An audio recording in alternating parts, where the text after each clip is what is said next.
Hey there. So, um, just wanted to talk a little bit about two different methods that are possible now with some of the later versions of Substance Painter.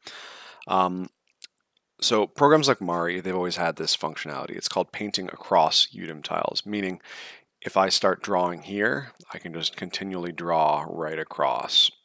And you can go through from tile 1001 to 1002 to 1003. Um, how did I get this functionality and why does it look different from some of the videos I have recorded? Let's go here. So file new. I'm going to select my the hydrant. Now, the two options that you have here are preserve UV tile layout material per material and enable painting across tiles. That's what would give you this functionality that we have here. In some of my older videos, or some of the videos that are currently in use, um, you'll see that the workflow that I use is called convert UV tiles into individual texture sets. So, and then it says legacy. So what happened was a while back I recorded some videos, and the ability to paint across udim tiles was not actually in Substance Painter yet. Doesn't really detract from the lesson too much. But if you want to follow along with what I recorded, you're going to want to pick convert UV tiles into individual texture sets legacy. What that does is, let's see, you'll get something more like this, where you have the tile that you're working on, and you can't actually paint on anything else. You're prevented from doing it. You actually have to switch before you can go in and paint on other tiles. So um, there's benefits to both of these workflows.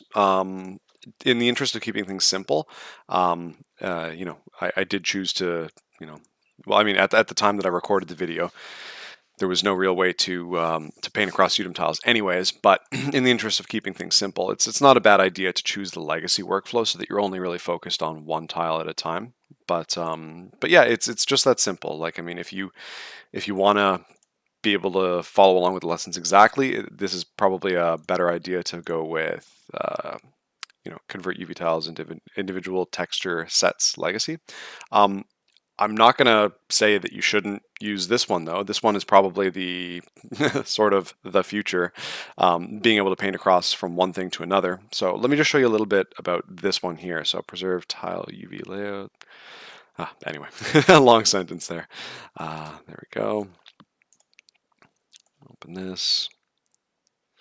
So things that you can do here are, so as long as you have one material with all of the udim tiles underneath it. So in Maya, you're going to have to assign a Lambert to everything, and and that'll basically allow you to work on all of these at the same time. So if I go to, let's see, layers here, and if I were to go to, let's just pick a smart material. Actually, I've got to bake my mesh maps first. Just one sec. Bake mesh maps.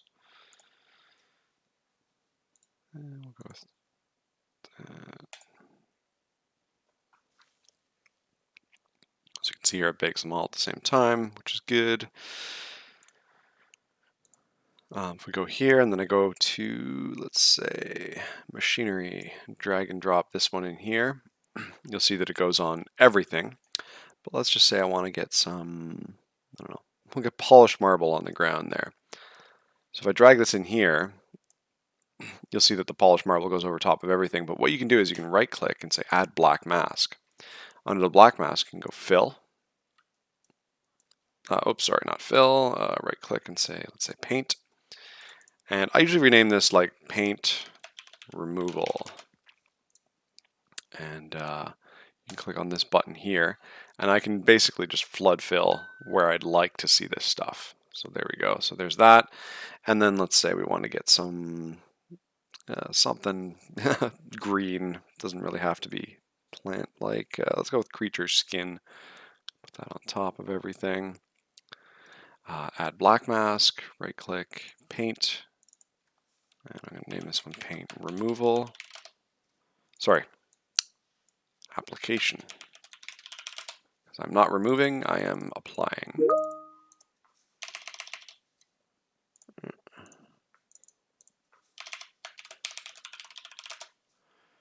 Okay, and go back to this guy, and I'm going to flood fill that one with white. And there we have it. So I mean, like, you know, like you can just use your smart materials that you already have. You can create your own fill materials. The key here is that you put all of your work into one folder, and you add a black mask to it. That way you can go in and selectively apply different parts to different parts. So I do kind of like the udim format. In fact, I'm working on some videos to talk more about that. But you know, for this specific assignment, you're not really going to miss too much if you have the ability to paint a white stripe down from one to the other. You know, it's more for things like if you're working on like a helicopter and you wanted to have smoke going from the front of the helicopter to the back of the helicopter, like a big burnt scorch mark. If you had 50 udims, you could imagine how painful that would be to paint from one and then select the next one, then the next one, then the next one. Then you'd have a seam there. Having the udim format, you could just basically paint across all 3 udim tiles in the same go and not really feel any difference between it, you know? So that's why the udim format is more than likely the future.